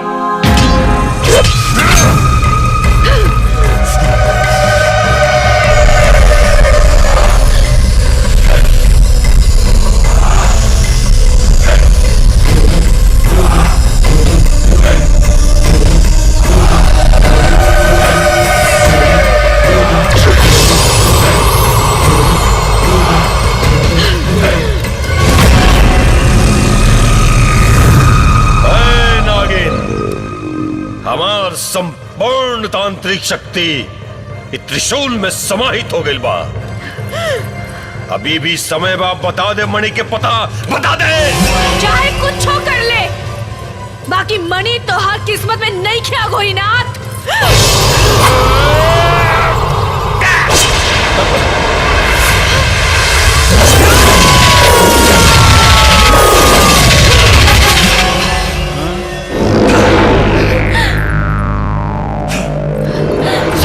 औरत परवार पैखाना में पैदा भई रहलिस किरांडी खाना में रे। गलती कर दे ले तू, हमार जन्म पूछ के आपन मरण तय कर दे ले तू।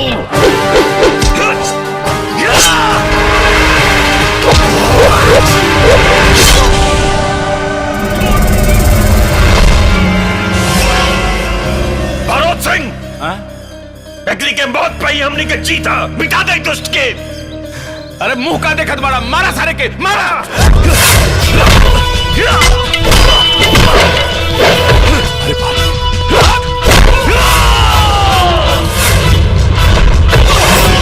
सुनी, वो त्रिशूल ई जंजीर से स्पर्श करा दी, हम आजाद हो जाए।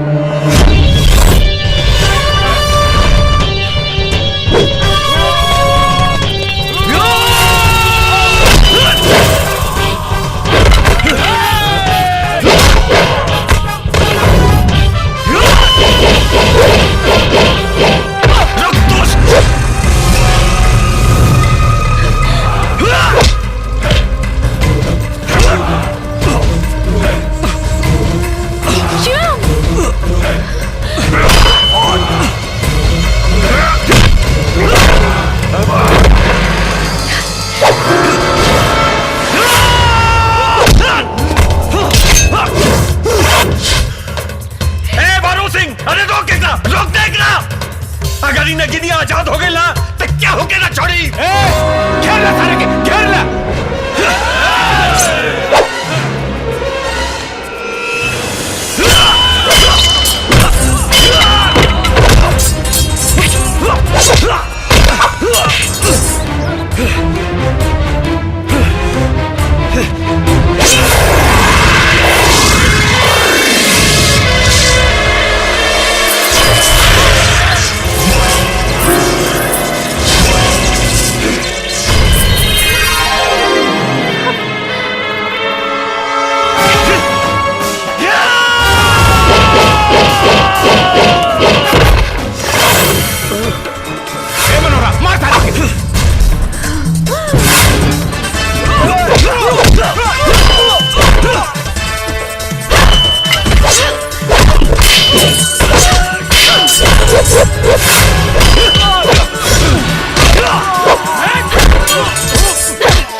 अब जल्दी से हमारा भाई के ठीक कर, ना तो हम तो जान ले ले।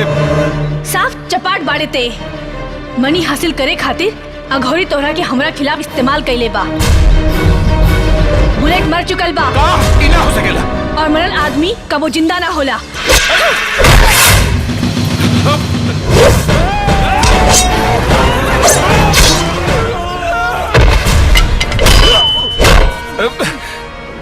ए घोड़ी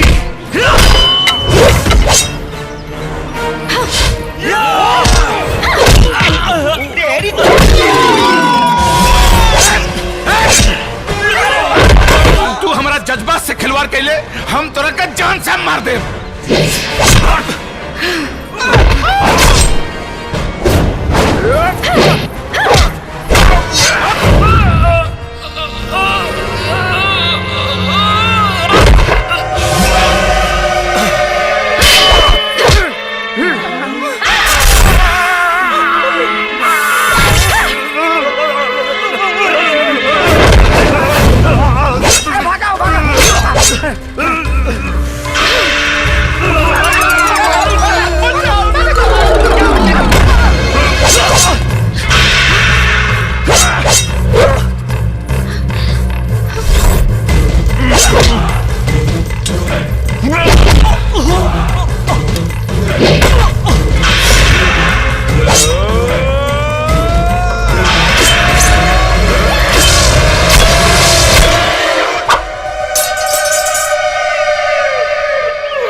हमार बेटा।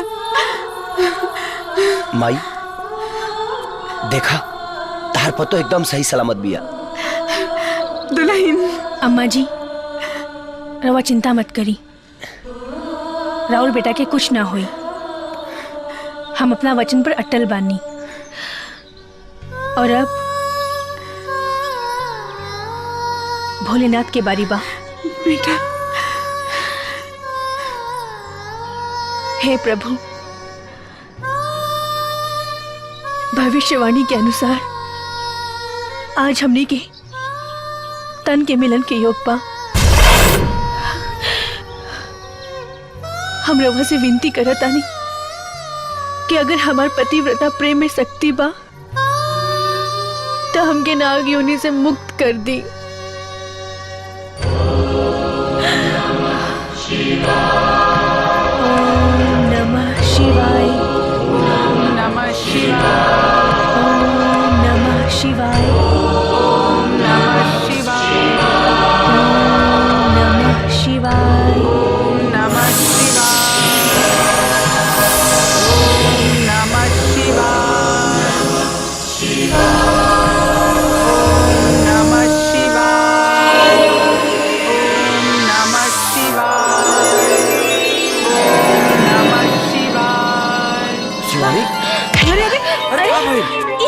जी जोखा तानी कि नागिन निकलना के बाद वजन सही बा कि घटल बा। का हो भाई लोग, तू ला सही मेहरारू देख के शादी करियो कि 4 दिन ना आइयो खई त गांव के लोग के पते ना चली कि मेहरारू खइले बिया कि भूखल बिया। का हो मामा? हां राजा अरे जीजा चुप कीजिए।